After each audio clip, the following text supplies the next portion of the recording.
اعوذ باللہ من الشیطان الرجیم بسم اللہ الرحمن الرحیم السلام علیکم ورحمۃ اللہ وبرکاتہ۔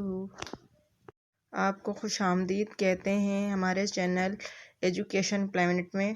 مزید ویڈیوز دیکھنے کے لیے میرے چینل کو سبسکرائب کیجیے گا۔ آج ہم پڑھیں گے شمسی حروف، قمری حروف اور الف مکسورہ کے بارے میں۔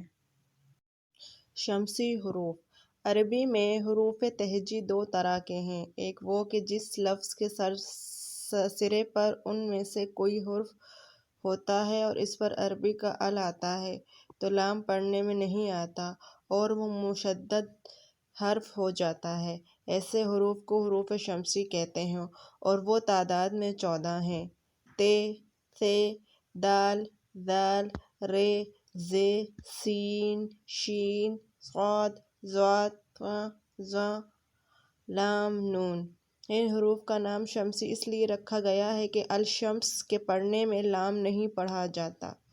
جب بھی ہم الشمس پڑھتے ہیں تو لام کو سائلنٹ ہو جاتا ہے تو اسی لیے شمسی حروف کہا جاتا ہے۔ دو طرح کے حروف ہوتے ہیں عربک میں، کچھ جو ہیں وہ جس میں تشدید ہوتا ہے، جیسے کہ الشمس میں تشدید ہے تو وہ ڈائریکٹ لام جو ہے حذف ہو جائے گا اور ڈائریکٹ ہم اس کو کیسے پڑھیں گے؟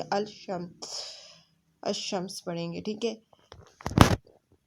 ان کو کہتے ہیں شمسی حروف۔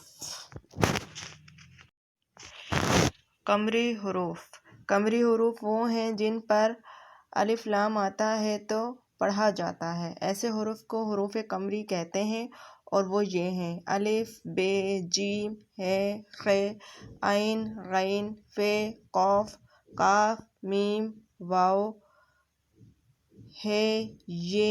ان حروف کو قمری اس لیے کہتے ہیں کہ القمر کے پڑھنے میں لام تلفظ میں آتا ہے۔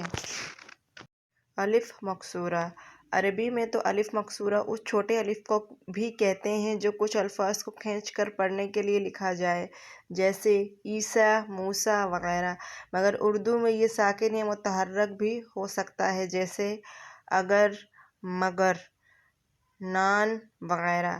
الف سے ایک نام اللہ بھی آتا ہے۔